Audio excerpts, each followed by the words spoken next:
Good morning, everybody from Chakra and Roger and the Stairway to Heaven as promised.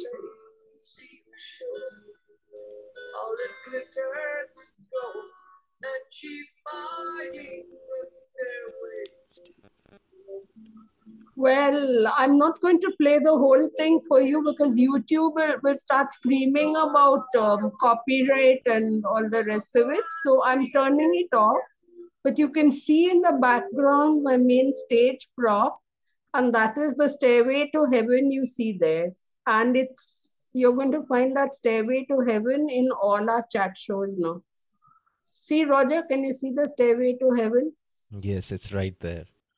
The theme of this gig is, the theme of this chat show, sorry. Yes. Is it okay to call Sounds it a gig? Yes, definitely. Yeah, so the theme of this gig is not Stairway to Heaven, but all the world's a stage. Absolutely. And Roger and I are players for today. And we're going to play many parts. Absolutely. And the first part of this is going to turn out a little bit like, when we were kids, we played teacher. Okay, yeah, right. Yes. But here we are both teachers. In teacher, both were not teachers. They kept changing roles, and usually the biggest bully of the pack would always want to be the teacher. Yeah, so that they can punish. Yeah, so that was the only objective, to punish. And of course, those who played the kids would come up with all the usual, dog ate my homework. And the very first evidence of, the oppressed becomes the oppressor. Absolutely. You said that perfectly. And this is one of the major role plays we do in life, I think, right from childhood. And in a way, it's to correct that balance of feeling vulnerable and in the weaker position, which we do as kids. Exactly. We are made to feel, okay, you must obey, you must comply, you must do this, you must do that. Yes, that's the construct that has been put in, everybody's heads. Spare the rod and spoil the child. And it's tough enough for the child, to feel it's a sacred duty, get up at whatever 5 o'clock or whatever time, and then, wait for that god awful school bus, which will come 2 hours before school starts to pick you up, carpool or whatever it is, or just, to be hauled into your bus or your local train or whatever by that poor hapless parent who is also having to go after dropping you to school to do their own bit of role play where they are also the oppressed, with some boss oppressing them. And this poor kid doesn't know this. This poor kid doesn't know this. But then what we are doing here is repeating the pattern. For generations now, for so many. Keep reinforcing the pattern, because somehow I think every generation finds its own security, stability, some kind of self-worth simply in transmitting the pattern to the next generation. Yeah, I mean, people are scared of something unknown, no? It's very unfortunate. Very unfortunate, it's true. But there once in a while comes a teacher who is, or a parent, who is not scared of this unknown. True that. Maybe because of the way they were raised, maybe because of the challenges they themselves faced, maybe because their own lives were like this.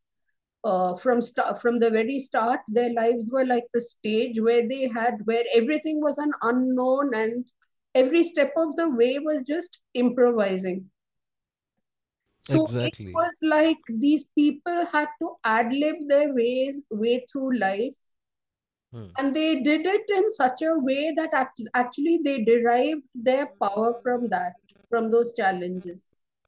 rather than from a preset pattern which they had to keep repeating. Exactly. I mean, And in fact, hmm, there are two ways to, react to this pattern that is being put upon us. I mean, either the conventional way that the oppressed becomes the oppressor. That's the very conventional way. That's what most people do. And the hmm. next one is probably, where you try to be the person that you never had when you needed one. That's the other way around. Okay, so have you found yourself enacting both these patterns as a player on this stage? I've never oppressed anyone, I guess. uh, but being the oppressed, yes, definitely. Definitely, yeah. Uh, Not the oppressor. I don't intend to be the oppressor, but being the oppressed, yes, definitely. And I try to be the person who wouldn't oppress. So you're one of those who's breaking the pattern, who's well aware of oppression, of the inherent Hmm. oppression in this cycle, Yes, how we perpetuate this oppression, and how maybe we can. Someone has yes. to break the pattern. Definitely. Someone needs to break the pattern, though. What is that humming? I'm not sure. I'm trying to see if it's probably coming out of this wire It's or not something. very loud. Everything else is perfect. You just need to be slightly louder. And please tell me if I'm too loud. Because No, no, no. Your voice is perfectly fine. what happens in the recordings is that everybody else seems to be mumbling and I seem to be yelling. And that's very unsettling because then I come through as the oppressor. And here I am trying my best to break this pattern of oppression. You know, once Yes. again, I mean, our teachers, like we were talking a little while ago about our teachers. Some Hmm. of them may have felt the system was oppressing them when they got up to dress up like that and, you know, get on their makeup so that they looked their best. Yes. I mean, As my mother once told me, you have the personality to, you know, not do all those things and still go out. But stop yeah. to think about Uh, people whose maybe personality has not flowered. Maybe they didn't have the opportunity for it to flower in the same way. So they are always feeling they have to make up a certain gap, that they have to level up in some way. And maybe dressing up and making up are their ways of leveling up. Probably that's the act that they put up every day, That is the act that Uh, they put up, yes. And yes. that act provides a lot of comfort to them because they feel okay for that time. You never know what your teacher is going through at home. Absolutely. You never know what your teachers are going through at home or what your friends are going through at home. I mean, nowadays people are more, I mean, even kids, they are more open to, discussing about what's going on at home and everything. But uh, earlier, that wasn't the case. We weren't supposed to, say things that were happening at home or share those things with our friends. And I mean, as kids we didn't understand why not, but then again that was the system that was put in our minds, and that's how we acted at that point of time. And I'm glad the kids of these days, they are sharing their situation at home, and they're sharing their everything that's going on. And it I think it builds a strong bond between a strong human bond, when you share. You feel a pattern has been shifted then. Yes, definitely. And what is responsible for this shift? Um, well, I don't want to say this, but to be very honest, I think in a way it's the internet. Because I'll tell you why. Because um, internet has given access to even kids to see the cultures everywhere in the world. So now the cultures, the barriers in between the cultures are getting diluted day by day, because we are incorporating from every culture, whether that's Western or Middle Eastern. We are watching every kind of movies or series, or we are watching documentaries, interviews, and we are incorporating everything that we like. And the cultural barriers are getting diluted, and that's a good thing in a way. I think that's a good thing. It helps people to communicate in a better way. Do you And that's what do is you happening with the also kids these days. feel that there is that parents having less time for their kids has in a way unlocked the independence of the kids?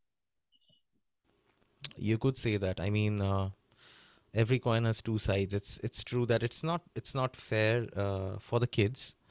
Uh, it's not fair for the kids to have less time with their parents. It's definitely true. And even for the parents, probably even they are stuck in this oppressive society, and even they are not getting enough time with their kids. They probably want to, but then again, in order to survive, in order to give their kids the best, see, again this thing comes up. When I want to say that the best education or the best things, and that's technically the perspective of the society. What is best education again? Is it going to a very well known school and learning discipline? And that's generic. That's something that everyone is doing. What's so good about it, or what's so bad about it? I mean, discipline is good, but then again, yeah. A sense of And inner order, rhythm, tuning into the universe are the best ways to achieve that discipline on your own, yes, I mean, not with the rod. I think every person has got their own rhythm. No, every person has got their own rhythm, and forcing people to get into a specific unified rhythm, uh, that's not fair. I Hmm. have my own rhythm. Somebody else has their own rhythm, and uh, that's how personalities change. That's how I see a certain incident, and the person beside me sees the same incident. We learn two different things from that incident. So yeah. So it's important in all this overall framework of, I would not even call it discipline, I would call it a certain mm, practical necessity for some order when you bring people together. As in, I tell people, please all come for this Zoom meeting at 6:30. Like, Hmm. okay, there's an small buffer I give you, and sometimes you're late, and it's okay, you're late. Nobody is going to tell you to see. When you're an adult, nobody tells you to stay out of the room, na? Nobody tells you you're far too late, stand in the corner. You see, even if you're late, you're told, take what you can from what is offered, make the best Yes. of it, if you have ways of making up for it. So you see, we do our best to because if you notice the world, the universe in its rhythm, it destroys some, it supports some, but overall it accommodates all. Yes. There's It a definitely level of does. accommodation for every entity, Every entity, yes. and we have unnecessarily disturbed this rhythm by forcing certain very linear patterns on especially on young growing minds.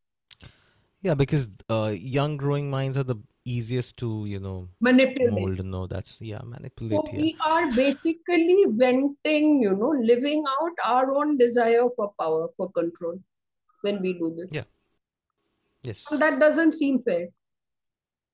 It's not. It's And these are definitely not all the fair. things I would have noticed when I was 13 years old and I wrote this play called The Alien, which is what we are actually Yes. coming to. Because yesterday I told you about this, Roger, and you said that I have to dig out that play from, wherever the forces of nature. I mean, seriously, the dog did not eat my homework ever. I was a rather brazen kid because I used to get away doing well in the exams for some strange reason. Okay. Looking back, I think I just had blind luck. I mean, people thought I was very good and a very good student. Now I'm looking back and thinking I had blind luck. I had blind luck up to a point that blind luck failed when I found a change in the system, which I was not able to handle. Yeah. So as long as the system suited me, I was on top of the system. I say I was not that I want to judge as good or bad. I was a little too good for the system. So I had that blind luck. I cashed in on it and I enjoyed my life.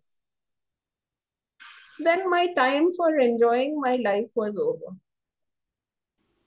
So you see, and I got a sort of reality check, that about these, it was kind of new to me, the power structures, the desire for control, all that started seeping in, coming into my consciousness. And I think it happened very fast in a very small window of time. Like somewhere early in 1971, when I was 13 and a couple of months. I think that is when something started changing in me, because many new things were happening in my life. And Right. I was being forced, I was being prodded by the situation to question all round. We were having an election, Okay. a major election, and there was a major political shift in the state. And Yes. there were a lot of things happening, and it wasn't quite the end, but it was like people were feeling there had been a reign of terror, so to say, the Yes. Naxalite movement and the Yes. sort of disturbance 1971. it Yes. created, because at the same time, what was happening? Bangladesh was being born. What Yes. was happening in February 71 in Exactly. Bangladesh? What was happening in India in March, an election? What was happening in my life? I had found myself after middle school. Suddenly found myself in a different sort of a setup in senior school, which was all very dry and very, I don't know. It just brought out the sharp corners of the system to me, and it all happened very fast in my head. In that I think that was a very what they call high growth periods. Yeah. I mean, you are not prepared for I'm those not changes to prepared for come, it, and but yes. this election is Yes. going on, and Yes. there is Holi, and there is this and that, and all sorts of things, all sorts of interference, should I say, things in the way. And the school decides to declare a 10-day break, Right. because it's a problem. Just Zoom, even before we time our meeting, Zoom is after us, because honest to God, we have such good content, that, such deep content. We go very deep into whatever we are discussing. So somehow or other, Zoom gets ahead of us. And can you imagine? Right. Can you imagine a class in school? Hmm. Like we had very short periods, 35 minutes. The periods in the school. Each period was 35 minutes. Yeah. So no concept of ADHD and all these things we talk about Right. now, which I will Exactly. come to later, because those things were non-existent then. We did we didn't give a name to an inattentive child. That child was probably brooding over a problem at home. Hmm. Right. That child may not even have had enough for breakfast that day. Privileged as everybody looks in these English medium schools, you never know what's at the back of it. Exactly. That Anyway, happens. we That's had true. we had this 10-day break, Hmm. and a hell of a lot happened in this 10-day break. Because the 10-day break, I think we were given holiday homework and stuff. Yeah, And definitely. of course, I had no cats or dogs eating my homework, nor did I forget to do my homework. I was fairly brazen, and I just did not do my homework. It was like a sort of satyagraha. Oh, homework? What homework?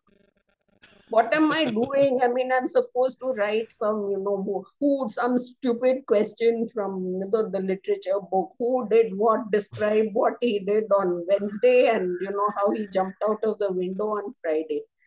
And why the hell am I supposed to, memorize this and repeat it? I mean, Exactly. I mean, at least ask me, why do you ask me to think critically? What is your opinion on exactly. what is your opinion Exactly. on That's why what I was what is about to your say. opinion on why he jumped out of the window on Friday? And Exactly. the student must get the opportunity to freewheel there. Let Yes, that, definitely. It's literature after let all. that opinion be bizarre. You don't judge that opinion.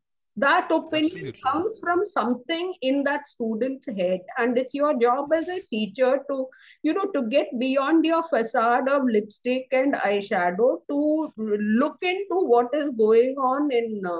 Sorry, I also have my facade right now, but I am beyond it to look into what is in Roger's head. Otherwise, there's no point in a Roger and Chakra chat show. So Exactly. Like that's how it any should be, in a literature anything a class. teacher, you see, the point is the children are not supposed to have curiosity except whatever curiosity they are ordered to have. Exactly my point. I I noticed something and I'll tell you about it in the When next we part of this resume, show yes, in because the we are next part, because running we short will in read time. it out. But what I wanted to tell you is that Hmm. in that 10-day interval, I got hold of a notebook. My Okay. brothers, I have these legacy notebooks, from my brothers.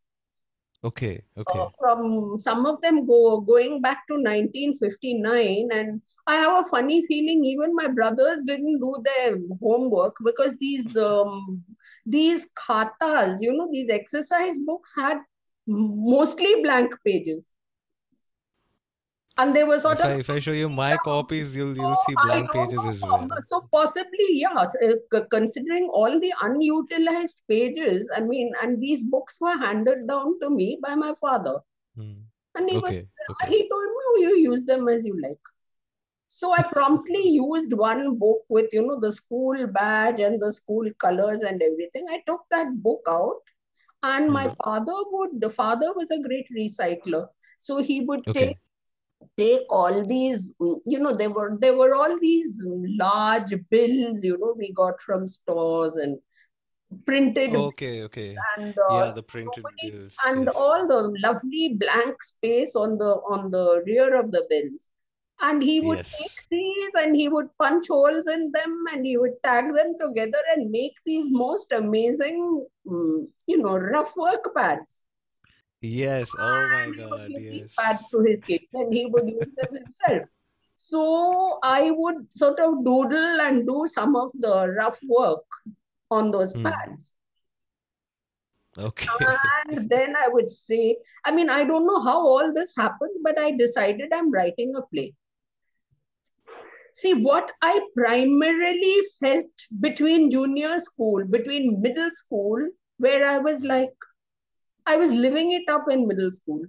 And between, at the same time, I was learning. What I was learning, I don't know what part of it I learned from school and what part of it I just learned, absorbed from the universe. Yeah, It's most of something it is I'm doing ambiguous. most of it. Yes. That's how most of it happens. And I learned from my friends, because that is when I got to know some of the inner lives of my friends. You see, my Right. friends opened up and shared. I came to know a little bit Right. about them. So, but of course, I never opened up about anything. I was a very closed person. So I took out that exercise book and opened up to it. And it was something that went beyond Dear Diary. I started off with the lines, "The alien." And that's the Out beginning of of your that, the characters play. merged, and these characters were based on characters I knew in school. And Ah, yes, yes, yes, yes, yes. And they were loosely taken out of those characters, and I just brought them to life. I drew them also.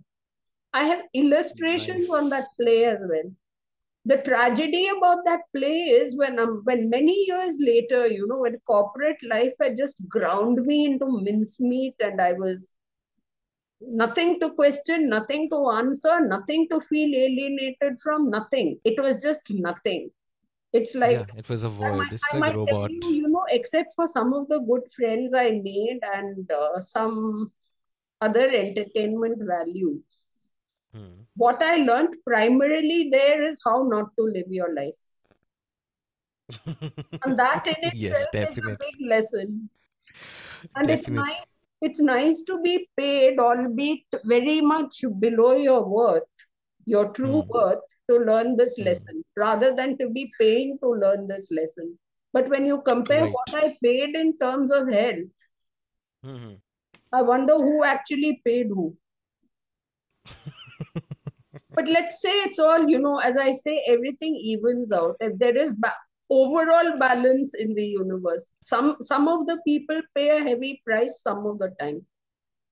Yes. That's how it goes. And Zoom is going to eat us now. But what I want to say is, I want to leave my audience with these words, that somewhere along the way, that beautiful notebook, it was a really thick notebook, and I managed to fit the whole play into that notebook.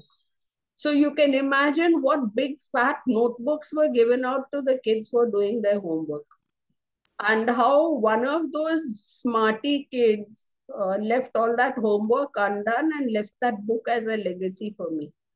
So years later, when rummaging through old stuff, sadly, one whole corner of that book had been eaten. Okay. The dog didn't eat my homework. The rat ate my play. And on that note, we will end this part. Yes, And let's we'll take discuss a the play in coffee the next break, part. because I'd rather not be Absolutely. thrown out unceremoniously. We have to bow and exit, and the curtain has to fall. Absolutely. Okay, so here we go again. Yep.